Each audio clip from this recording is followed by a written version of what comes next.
you. Hello, everyone. Thank you for coming. It's a small audience, but it's going to be a great talk. I'm with the Hong Kong International Literary Festival. My name's Laura Mannering. I'm the executive director. And if you love books, talks, seminars, please grab one of our flyers. We have a few more events happening on Monday and Tuesday this week.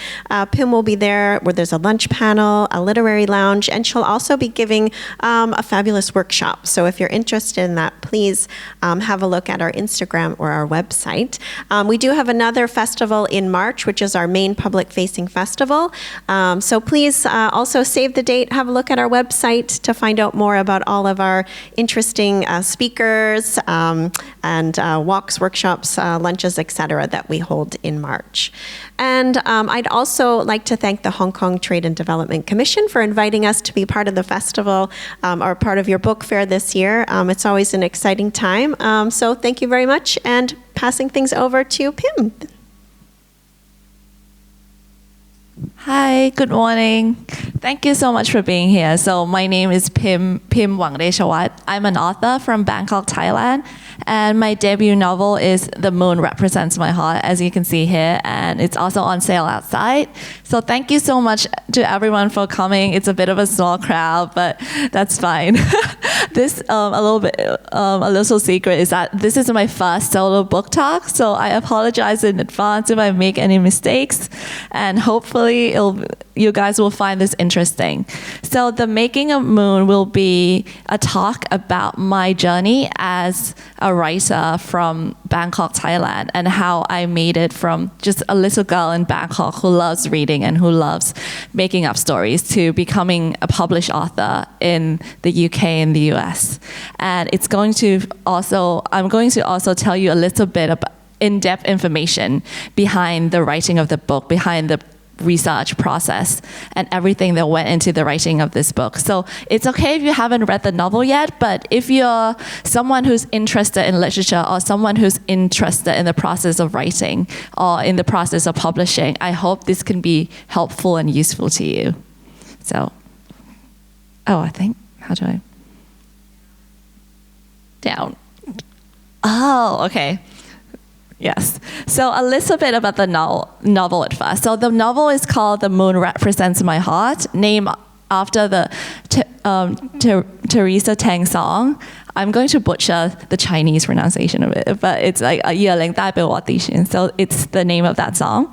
And it's a book about a family of British Chinese time travelers. So our story starts when the parents, named Joshua and Lily, go back in time on a trip to the past, and for some unexplainable reason, they don't come back to the present. And we follow their children, Tommy and Eva, as they figure out how to deal with this, with the loss of their parents and how that affects their own relationship to time travel. So it's a book about grief and about loss, and I like to kind of because as an author, you have to have an elevator pitch for your book to sell it to publishers and agents. So I always say that this is kind of like the time traveler's wife meets the Joy Luck Club. And it uses time travel not as a big like sci-fi element, but it uses it as a genre to explore themes of loss, grief, and isolation. And it's inspired a lot by my own personal history and my family history, especially the Chinese side of my family. The novel is set in London and Hong Kong, and it touches on the history of Chinese immigrants in the UK a lot, especially during the Second World War. And what makes this book kind of unique, what I like to think makes it a little bit unique, is that it uses experimental prose and poetry to explore concepts of memories, time, and nostalgia. So when you read the book, there will be sections that's written in free verse and written in poetry style. So that makes it a little bit different than most novels.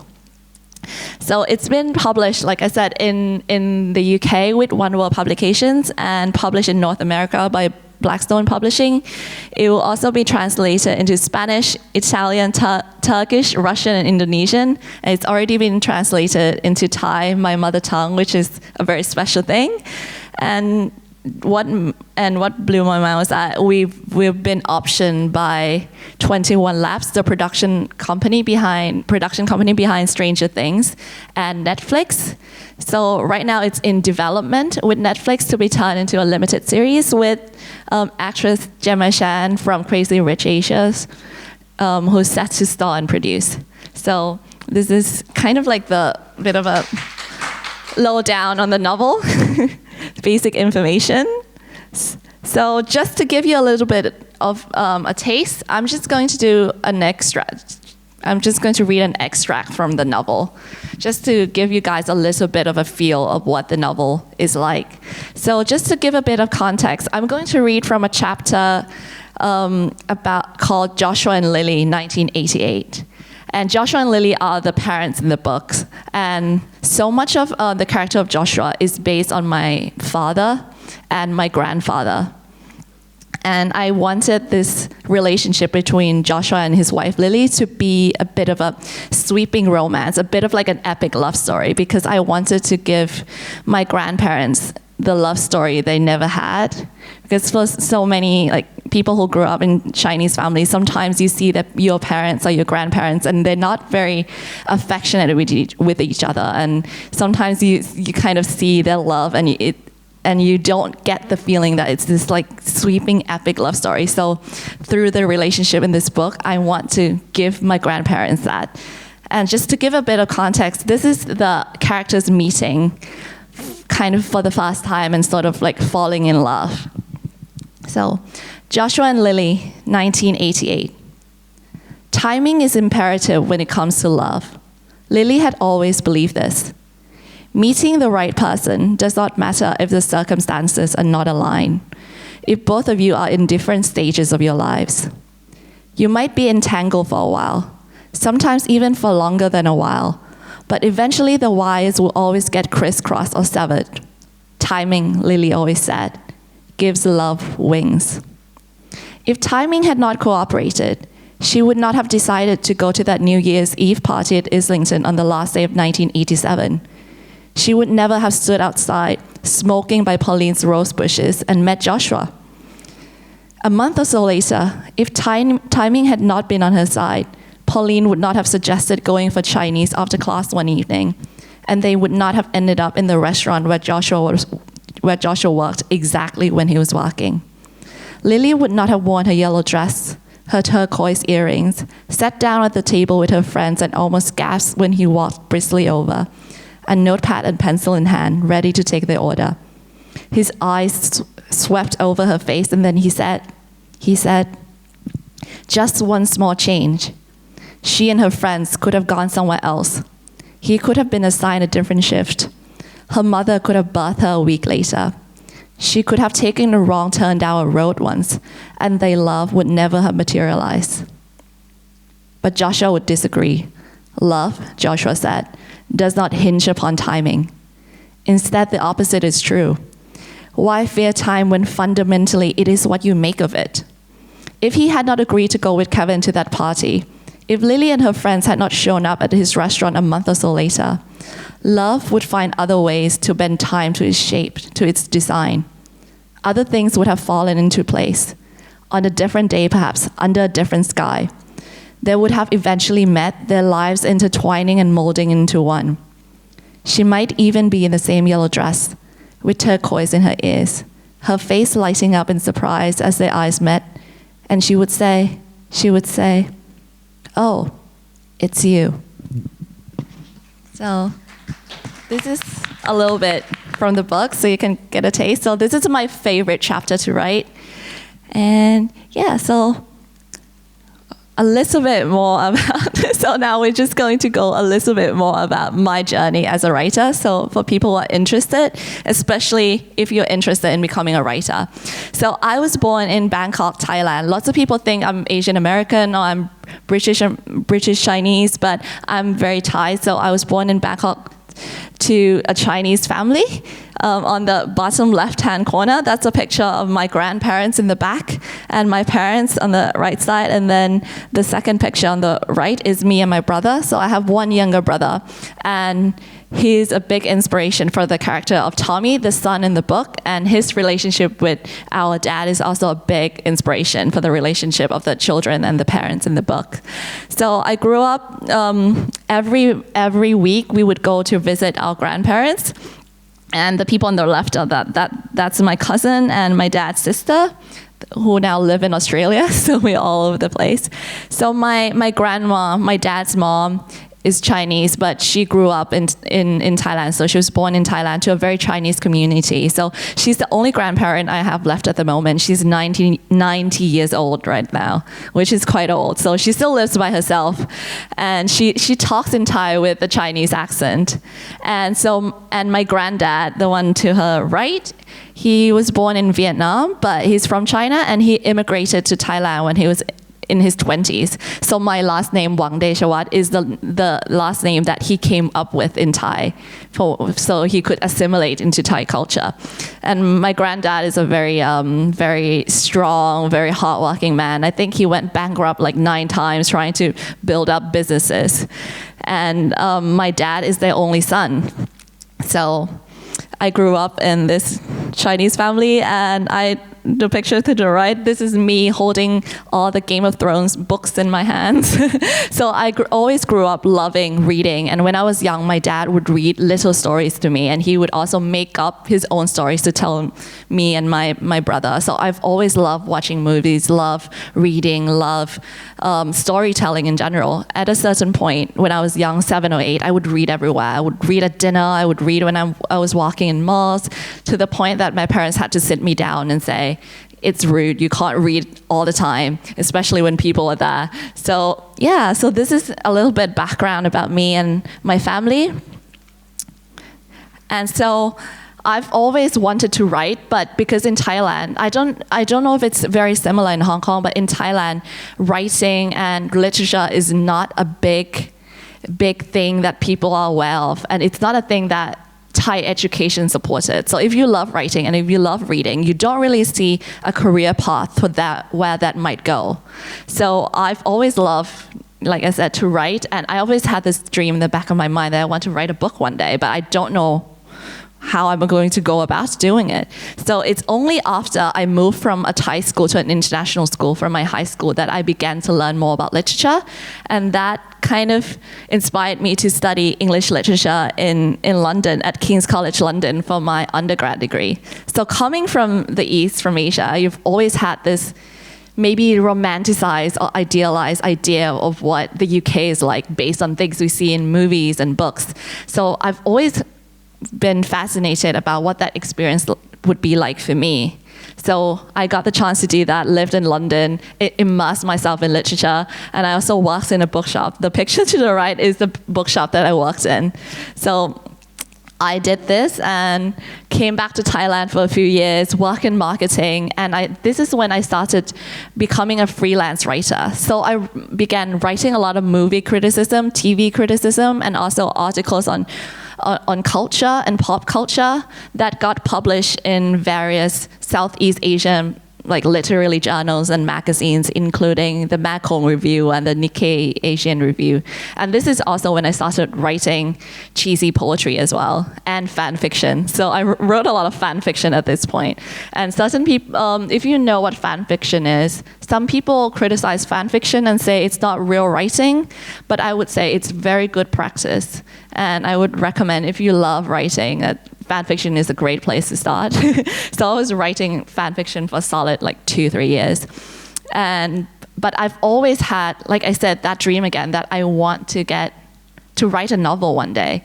And I want to see my novel on the shelf when I walk into a bookstore.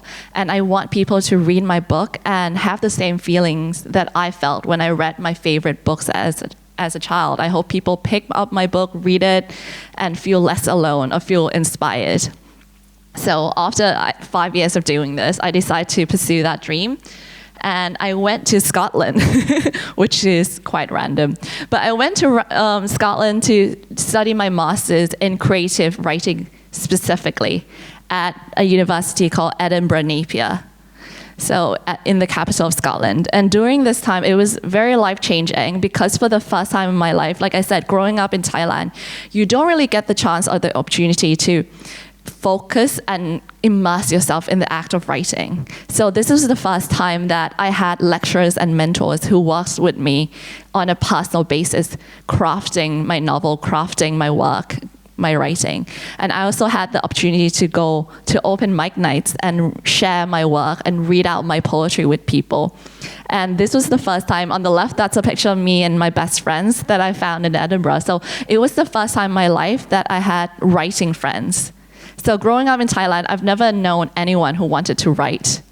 So, and I never knew what I was missing out on until I made these friends. So when you have writer friends, you can share ideas and you can inspire each other. You can keep each other accountable and disciplined when it comes to writing. And sometimes you might have, for example, my strength is in writing characters. My friend Sienna, her strength is in writing like fun fantasy and like action adventure. And it was really eye-opening for us to like share each other's strengths, and that's something that I had never had before. So it was during this time that The Moon Represents My Heart was born. So on the first class, my lecturer gave us homework, and the homework was basically go back and come up with 10 story ideas. 10 story ideas, a title for each story, and a few sentences explaining what that idea is about, and then choose your strongest idea. So The Moon Represents My Heart was one of those ideas, and it started with the question of, I had this question in my mind, it just popped into my mind, what happens when someone becomes addicted to traveling back in time? So this question came into my mind because during that period of my life, I was thinking a lot about who I am as a person, my identity, and what made me who I am today. Like what made me make the decisions that I make. And that went back a lot to how I was raised by my mom and my dad, especially my dad, and by extension, how my dad was raised by his dad. So the picture on the right, the top right, that's a picture of my mom's family. So my mom came from a very huge, very big old Thai family. So my mom's grandfather had like 4 wives and like 30, 40 children. And on the left, again, those are my Chinese grandparents. And a few years before I started writing this book, my mom's mom passed away. And my granddad, my dad's dad, also passed away from cancer. So when I was thinking a lot about who I am as a person, it made me think a lot about my granddad. And I don't want to assume if this is the same for every family, but in a Chinese or an Asian Thai family, sometimes there's a lot of generational gap, and you view your grandparents as your grandparents, and you don't really see them as people or what they were like, what their lives were like before they became your grandparents. So when my granddad passed away, I thought a lot about who was he as a person, and am I anything like him? And so how do I deal with this like kind of loss and grief? And I also watched my dad, who had a very complicated relationship with his dad, struggle to come to terms with this as well. And that, by extension, made me think of other losses in my life, not just people who passed away, but people who are no longer in my lives, like maybe people I've loved or friends who just fell out of my life. And I was thinking about my past to the point where I felt like, oh, I'm thinking about my history like way too much. How am I going to like reconcile myself with my history, but find a way to move forward in a new way? And that was basically the premise, the idea behind this novel, because I was trying to find an answer to this question. So that's why time traveling came into the equation. So time travel is a genre, usually in literature, that people would consider science fiction. But it can also be, when I decided to write this book, I made a conscious decision not to make it very sciencey. My mentor was like, oh, would you like to read Stephen Hawking's A Brief History of Time as research? And I was like, no. And so what I did for research was I consume a lot of time travel stories. For example, the movie About Time on the right. I don't know if you know this, it's directed by Richard Curtis, and it's marketed as this time travel story about this guy who uses time travel to basically make this woman fall in love with him. But when you watch the movie, it's actually about him and his dad, who's also a time traveler. And the bottom pictures are, if you know British history, it's Doctor Who. It's this long-running TV show about this Time Lord who travels through time and space in a police box. And so these were my inspirations for time travel. And what I find so fascinating about time travel is that the genre has a lot to do with longing. So a longing for a different time or a different place or a second chance with someone. And it has all these like bells and whistles, exciting things. Or if you can go back and kill Hitler, what would you do? Or you can revisit all these epic historical moments. But what matters is that even though, quote unquote, we can go back in time, we still cannot escape the ramifications of time. Like grief and loss are still inescapable. So what happens next? So this is why I think this genre is so fascinating. So I started, after I established that, this is going to be a time travel story, I did research. So I had to do research into the history itself, the history of my family specifically. So I interviewed my dad, which is a very interesting conversation. So basically, when my dad was born in Bangkok, but when he was 7 years old, his parents decided to send him to Hong Kong all by himself to live with relatives that he didn't know, because they wanted him to have a Chinese education. So that was the reason. And of course, it was a very traumatic experience for my dad. From the perspective of my dad, he felt that his parents were abandoning him. But from the perspective of my granddad, that was a loving act. He was providing my dad with an education. And so, but there's always been this complicated resentment, like this dynamic between them that was always been in my dad's like heart. So I interviewed him about this experience, what it was like, and now that my granddad passed away, how does he feel about everything that has happened?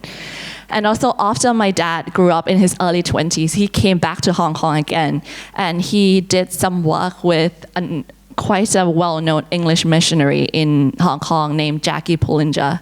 So she worked in the Kowloon War City with drug addicts, and my dad was one of those like people who worked in the Kowloon War City as well, and he would have friends who lived in the War City. So growing up, he would tell me and my brother stories about what it was like going to the War City and living with people from there. So those were the elements that I pulled from. And after I talked to my dad, I did research in London like that, because I lived in London, I lived in England. I did research about the Chinese community in the UK. And if any one of you have been to London, right now Chinatown is in Soho near Trafalgar Square, but its original location was in the East End, in a place called Limehouse. So if you go to the East End, so this is a picture of me in the East End doing research. So if you go to the East End right now in London, you would find remnants of the old Chinatown. You would see street names still in Chinese. There's still like a Chinese school on Sundays for children to come and learn Chinese. And on the bottom picture, that's a poster that I found at a pub on Limehouse, a pub owned by the actor Sir Ian McKellen, who was Gandalf in Lord of the Rings.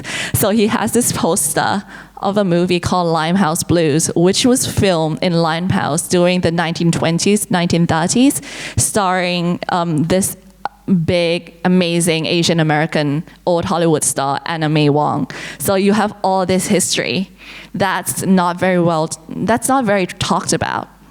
So I also did a bunch of research by reading. So this list is on my website if anyone's interested. So I read a lot of novels about time travel, a lot of poetry novels, and I also watch a lot of movies and documentaries on the Kowloon War City as well, and also on time travel, which includes Avengers Endgame. So, yes. And I also read a lot of news articles and historical research. And this was how I came across this very fascinating story about Chinese sailors in the UK. So these two pictures are pictures of Chinese sailors who fought in the Second World War for Britain. And what happened to them is that after the war was over, many of them fell in love and married British women or Chinese British women in Britain, and they stayed and started a new life in England, and they had children. But after the war was over, even though they fought for their allies, they did not get good working conditions. They were working under very, very terrible wages. They were treated horribly. So they started to protest for better working conditions. And the British government responded to that by deporting them back to China without telling their families.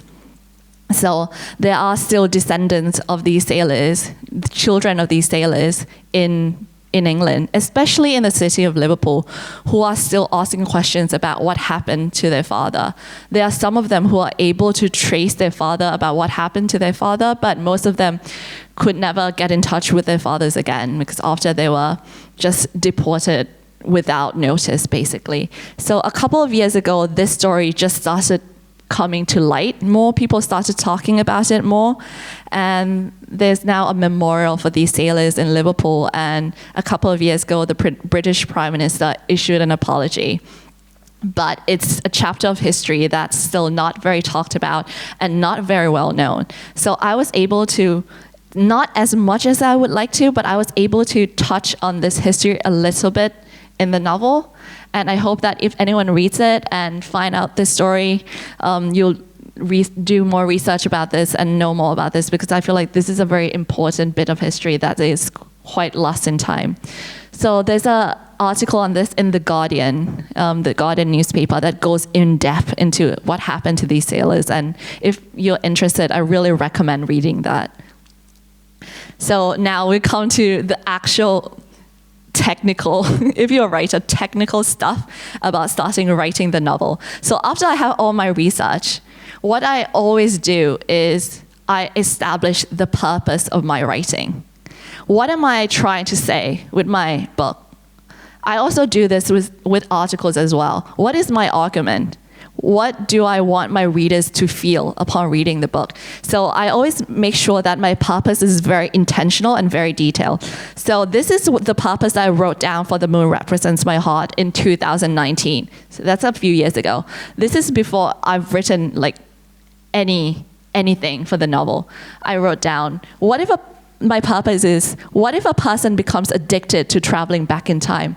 What consequences would that have on his life in the present, and how could he walk away from it? And what would be the reason for this addiction in the first place? My primary purpose for this story is to use time travel to explore themes of grief and loss, while my secondary purpose is to explore the complex issues of cultural identity and loneliness, which can arise from the divide between the East and the West. It is my intention to explore these themes through the genre of contemporary and historical fiction, told through a third-person narrator and largely through experimental prose. So as you can tell, I'm very nerdy and this is very detailed. But this is sort of like what I need to do when I start writing. And then I expand into themes. What am I trying to say? So I came up with three arguments that I would like to present in my novel. The first one is that grief should be felt and confronted. The second theme is that loneliness is a prevalent condition for us humans, and it's something we all need to learn how to carry. And the third argument is that cultural displacement can have a great impact on the way we understand our identity and where we belong. So these are the themes that I want, so I have these very clear. And what helps is that when you start writing, sometimes when you write, you kind of get lost in your writing, or you have a writer's block and you're trying to figure out how are you going to get your character from point A to point B? What kind of plot do you need to throw in? And having these purpose and themes in mind helps, because whenever I struggle, I always return to my purpose. I always return to my themes. So how do I make, what would help portray these themes, these purpose, and that helps shape the characters that I make? I also, like I said, wrote this novel in experimental prose, which is quite unique. And this was inspired by a book that I read called The Terrible. As you can see the cover at the top. It's a memoir by a poet from Manchester named Isa Daly Ward. It's a memoir of her life growing up in Manchester, but she wrote it in experimental poetry. So that blew my mind because when I read it, I realized that you can mix prose and poetry, and you can create rhythm and you can create cadence that evokes emotions that maybe normal prose cannot. So an example of this is to the left. I use experimental prose a lot in the sections that the characters are time traveling. And so the chapters in the past, there are no quotation marks when the characters talk. And I wanted to do this to capture kind of the feeling that we have when we remember our dreams or when we remember past memories. Sometimes we don't remember if certain things are things that we actually said out loud or is something that we thought of in our heads. Or sometimes we don't remember what actually happened beat by beat, but we remember the feeling of that memory.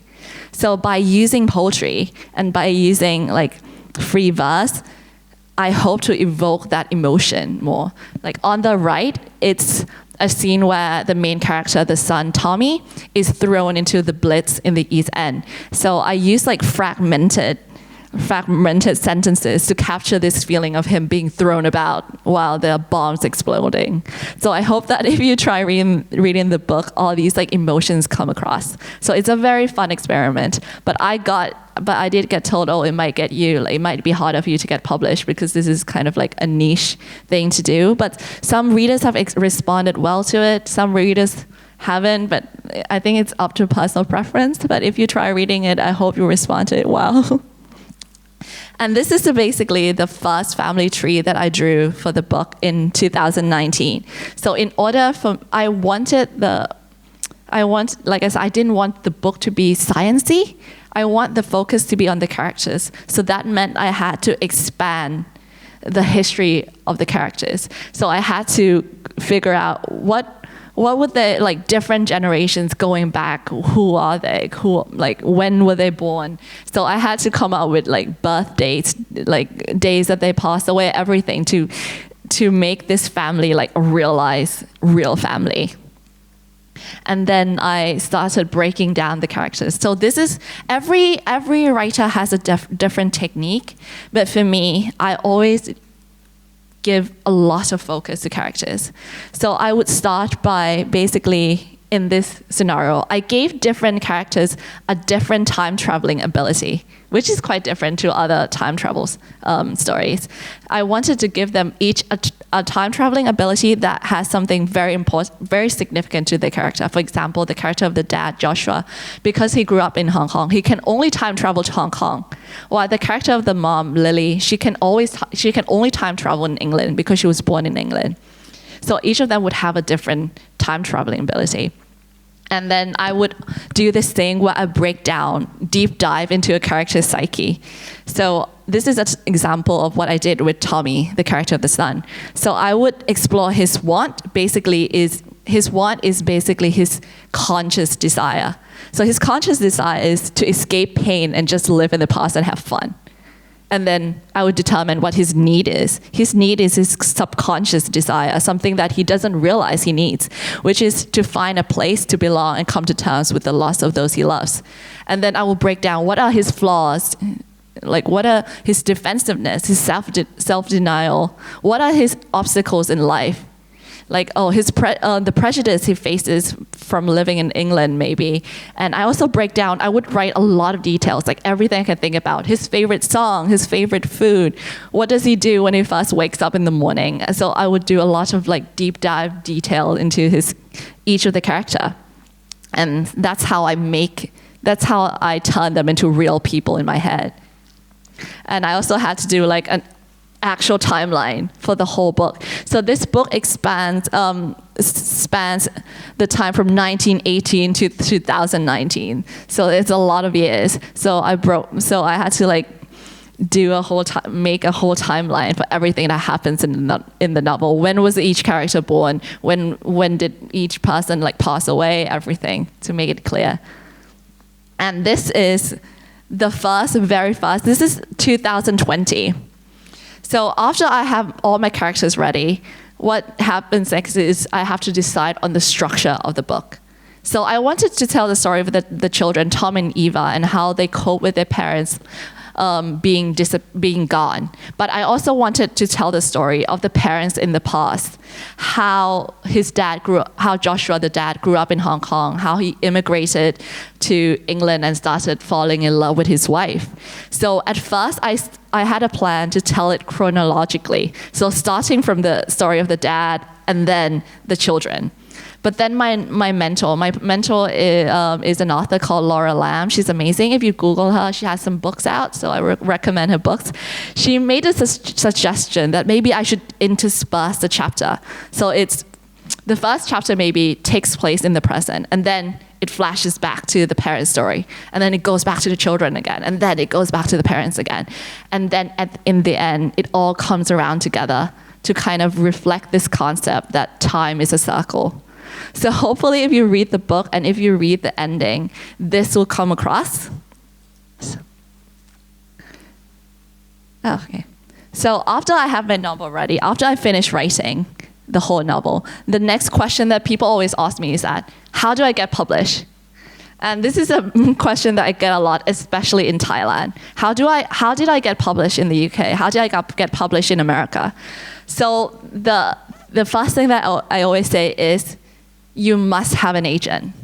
So if you want to publish in English through traditional means, basically through a publisher, publishers would not receive manuscripts that are not represented or given to them by an agent. So the person on the left is my agent, Liza de Block. She works for an agency in the UK called Mushrooms Entertainment. So she's amazing. And the person on the right is my editor, Julian Maybe, from One World Publications. So One World Publications is an independent publisher in the UK. They're not one of the big five. So the big five is like Penguin, Bloomsbury, etc. But they are quite respected in their field. I think she just won the Booker Prize with a book called The Prophet's Song by an Irish author. So these are two major people in my journey. So what happens first is that I queried for an agent. So what that means is that I research every literary agency in the UK. And these agencies will have information on their website. They would have profiles for each of their agent. And they would say, oh, this agent is looking for YA, for example. This agent is only looking for science fiction. This agent is looking for horror, blah, blah, blah. And after researching, I make a list of my top agents, like my top 10 agents that I think would work best with this novel and work best with me as a writer. So Liza was one of the top of the list. And then what happens next is usually you'd have to send them your submission package. So on their website, they would have a guideline on what to do. But usually you send a cover letter. And the cover letter is a letter introducing yourself, a little bit of who you are and your experiences, and information on your book. And what helps is that you have to make the information on your book very precise and concise. So the agent will have a good idea how they're going to basically sell your book. So in my cover letter, I made the comparison that this book is The Time Traveler's Wife meets The Joy Luck Club. I gave the word count. I gave the genre of the book. So my agent would have an idea right away. Oh, this is my audience. This is how she could sell the book. And other than a cover letter, a good, strong cover letter, you usually are asked to send the first 3 chapters of your novel. So you have to have those 3 chapters ready, and a synopsis of the entire novel. So that is usually a 1 or 2 page document of what happens from the beginning of your novel to the end, so that your agent can have a sense of whether your story holds up from the beginning to end. So you send this out, and it is a very nerve-wracking process because on average, an agent in the UK would get like 1,000 submissions a year. It can get very competitive. And then if they're interested, they will ask for the full manuscript. So you send them the full manuscript. And if they're interested, they will offer representation. So that's how you have an agent. And then the agent will be the one sending out your book to publishers and editors.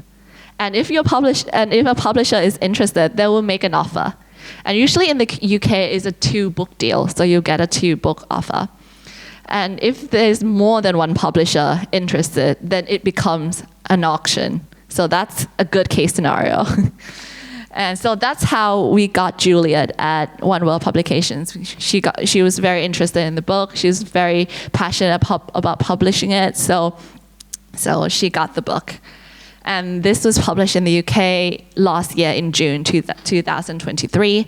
And after that, my agent, your agent, will be the one responsible for sending the book to finding publishers in other countries, in the US, for example. And they will also be responsible for selling translation rights in other countries as well.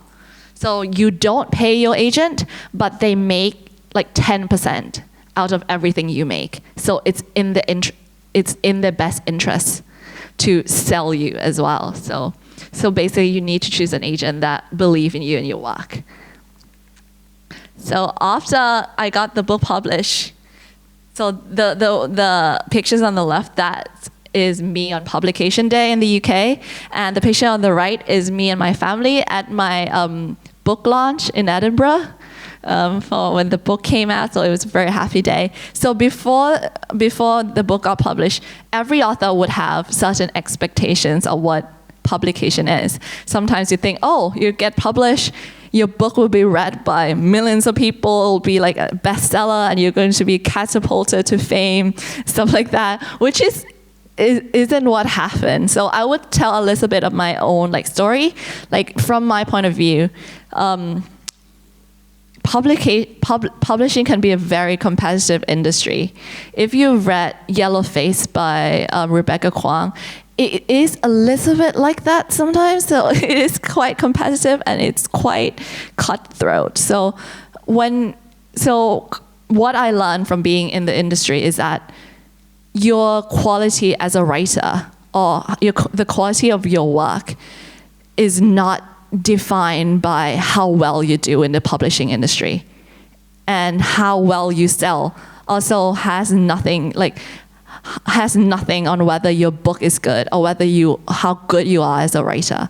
There are many people who are very good writers and who have written amazing books, but they don't get published just because of the nature of the industry. Just because a publisher might think, oh, we don't know how to sell this book, so they just don't do it. Or sometimes if you end up with a big publisher and you're a small author, they would feel like, oh, we would rather spend money marketing a big name author, and you sort of get lost in the process. So there are so many different factors that go into whether a book is successful or not. So I would say, even if you're a writer and if you're looking forward to getting published, or you're already in the publishing industry, the only thing you can control is what you write and how well you write it. And the rest of it is just a whole different beast.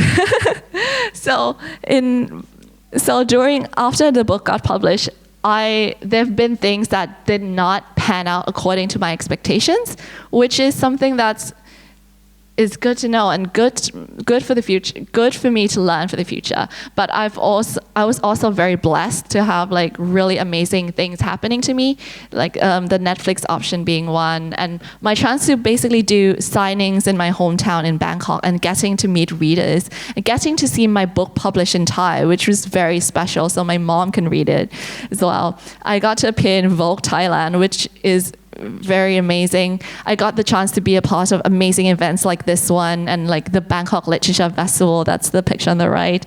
And one of the most inspiring things is that I got to do workshops and work with young people. So those are the pictures on the right. I had the chance to go into schools and do basically use writing to help empower young people. So I would say my journey has been it's been quite exciting, quite up and down, quite a lot has happened. But I would say that people always ask me what would be your advice for people who are interested in writing, or who wants to write, and who wants to get their book published and go on this journey as well. And I always say, just because I have my book published doesn't mean that I'm a better writer than someone who has not. Because like I said, the industry is very complicated. But I would always say the most important thing is to just write. And as a writer, I feel like we're overthinkers by nature. So sometimes we would write and then we go back and go back and edit again. And we don't finish anything because we just keep editing and keep thinking. But I always say just write, finish whatever you want to write. Get it down on paper. Like no one can write the book that you're writing. Your experiences are unique to you. So all you can do is have something down on paper. And as long as you have something down on paper, you can make magic with it, and magic can happen because of it. So that's where I want to end my talk. And there's a chance for a Q&A if anyone wants to ask any questions. And if anyone wants to have an in-depth look at any of the stuff that I mentioned, especially my cover letter, if anyone's interested. And yeah, now's the time. But if you don't have any questions, that's okay too. And thank you so much for listening.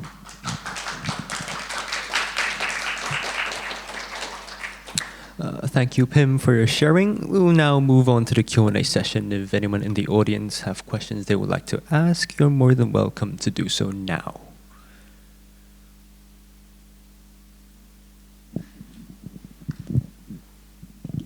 Thank you. I would like to know, in your query process, how many queries did you send? And what was your sphere of rejection? A lot. So some authors can get like 100 rejections. Thankfully, that did not happen to me. But I queried in rounds. So the first round, I queried, I think, 10 agents. And I got maybe 2 full manuscript requests, and then I heard nothing for a few months. And then I queried my second round, which is I think 10 more. And I think I queried around 30 something in total. And it took, but for me, it was a kind of a quick process compared to other authors. So after I queried Liza, for example, I got a full manuscript request in a few days.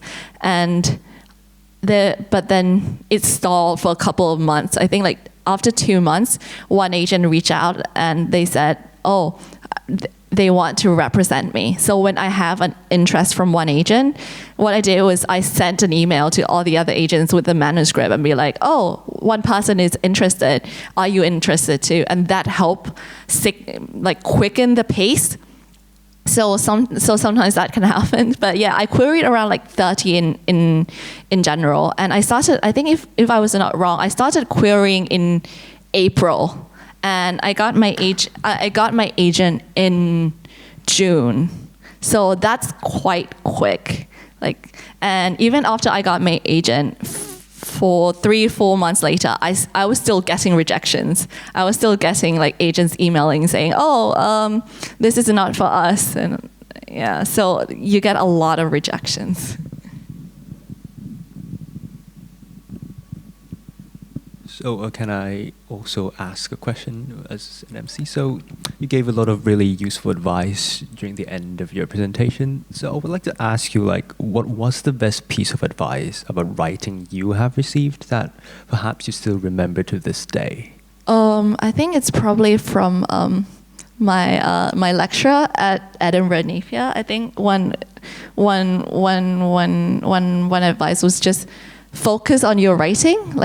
Just because you become a published author, the imposter syndrome doesn't go away. You still kind of feel maybe you're a fraud, maybe you're a terrible writer, and you'll never write another book again. But his advice is just to write through it and write. And he also gave me advice that just be on top of things, especially with your publisher and with your publicist.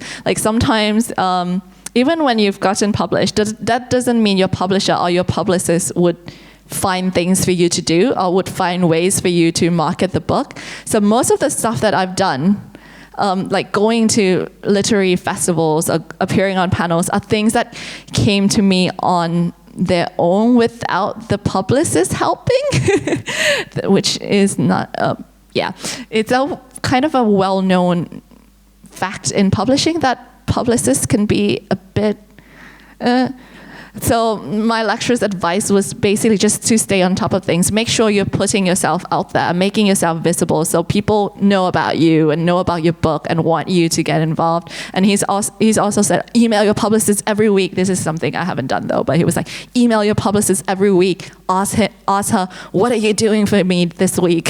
So that was his advice. I don't take it to that extent, but that is something that I've taken on board. You have to sort of advocate for yourself and believe in your book. Thank you.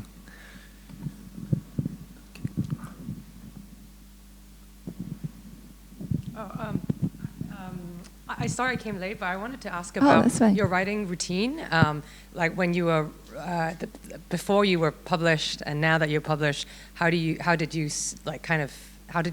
what if you can share your routine? There's different phases in my life. So when I was a freelance writer, article writing, I was still working full-time. So I would work full-time and then I would write my articles and fan fiction on the weekends and like in the evenings. But I was lucky enough to write my novel as part of my thesis. So when I did the creative writing program, our thesis was basically the first 20,000 words of your novel and the chapter synopsis. So I was very lucky that I was able to dedicate full focus to writing the novel. And my writing routine is usually I would find a place. I can't write inside. I'm one of those people who really struggle to like wake up and go to a desk inside my home and just write. I would have to get out. So when I wrote this book in Scotland, I would go out and go for like some insane 2 or 3 hours walk, listening to music and thinking about what I'm writing, and then I come back and I write.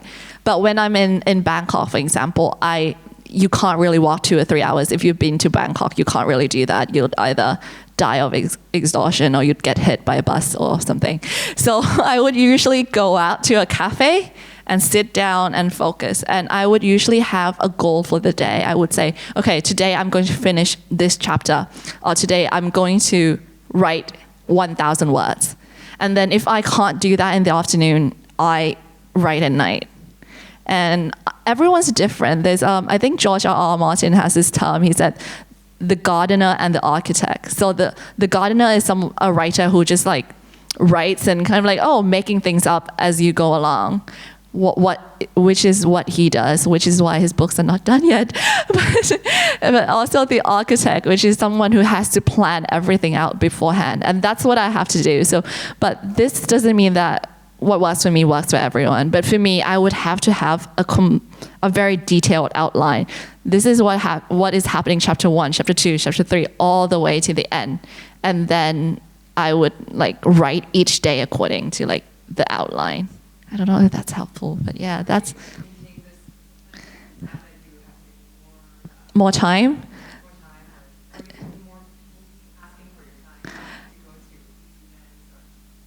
I think it is strange because when you're writing full time and writing becomes your job, it is harder. Because when I was writing this book, it was basically I was driven, to be honest, quite like maybe like 80% by fear of failure. So there's like fear driving me. So I think that helps. But now that I'm writing my second book and stuff, there's more, you have to carve out time for yourself and kind of like be disciplined. And when you're writing full time, when you're not writing, you feel guilty. I'm like, I should be writing. So it definitely takes a lot more skills in terms of time management and discipline and trying to keep a strict kind of routine. And sometimes I would have to go away somewhere and kind of be like, okay, I'm not seeing anyone, I'm not doing any activities, I'm just gonna write. And sometimes those like getaway period can be really helpful.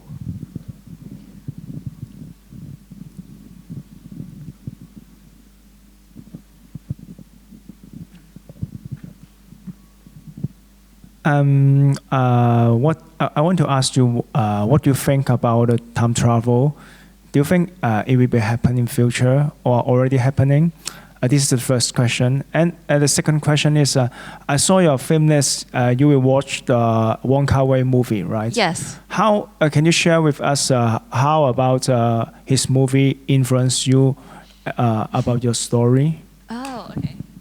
Great question. For the first question, whether time travel has happened yet, I don't think it has. I don't know, but I'm not sciencey enough to be equipped enough to answer that question. I wish I knew more about science. If I knew more about science, maybe I could answer that question. But I also think if it were to happen, it might not be a good thing. I'm trying to think of like us as human beings and what we've done in the last few years to the world. And I feel like, would we handle that well? Would we use time travel with good ability, with like goodness? I kind of doubt that. And it would be fascinating to go back and see certain periods of history. But I think it would only be good if we can only do it in an observational kind of sense and not change anything. I think might be the best case scenario. And in terms of Wong Kar-wai movies, yeah, I'm a big fan of his movies, especially In the Mood for Love and Chungking Express. And I think what really influenced the book is that the atmosphere in his movie, especially In the Mood for Love. So there's not a lot of dialogue in the movie, and I've always been very upfront with the fact that I feel like I suck at writing dialogue. I'm very good. My strength is not in plot and action, but more so in creating emotion and atmosphere. So I think that has a lot to do with why those movies influence the books, just the tone of it. And also I think in The Mood for Love, and I think in 2046, I think there's a theory that they are the same characters but in different periods or different like spaces or different time periods or something. And I find that kind of interesting in terms of like this is one of the reasons why I find history fascinating is the parallels. I always think that there are parallels in the concept of time, in the concept of relationships, dynamics, generations. That everything just sort of parallels each other in a way. So I think that's another huge inspiration. Like hopefully when you read the novel, you would see the parallels between the characters and between the generations.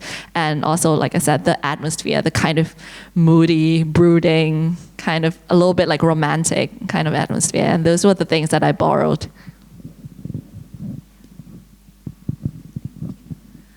So I'm majoring in English literature at my university. Oh, that's really cool. And I took a creative writing course last year, and I think on the first day of class, the professor came.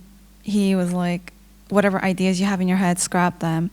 And we're all going to start writing completely blinded, not knowing, not planning anything. And he said that was the most important thing it was about short stories, but he said the most important thing was not knowing. And as someone who has never written like stories before, I think that was a pretty shocking piece of advice, because I thought everything had to be planned out pretty clearly, and like I, as the author, have to know something, like somewhat know to write. Yeah. So I think I wanted to ask you about your thoughts on this advice and about like the planning process, and whether you would agree that it's somewhat. I want to know if you need planning, or if like not knowing is also a good way to write.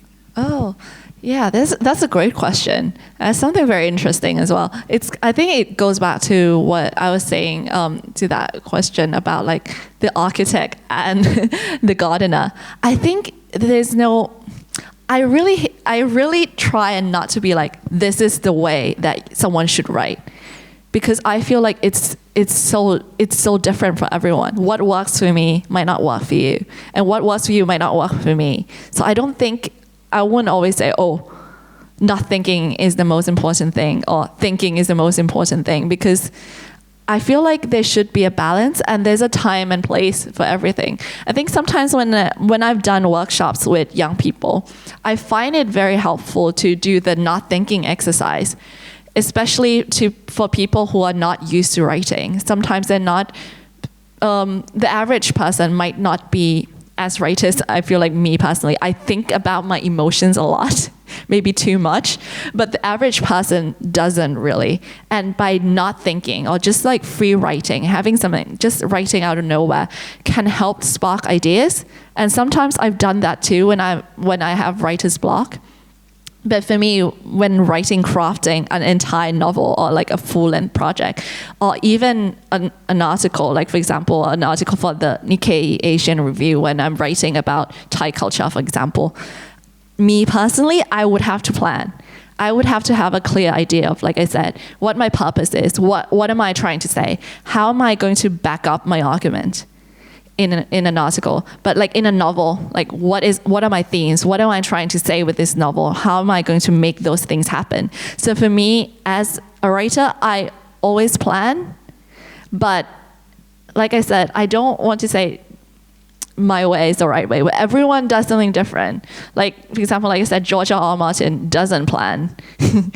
And he's amazing. So it's just, I think it just depends. I don't think there's like one right way. I don't know if that helps.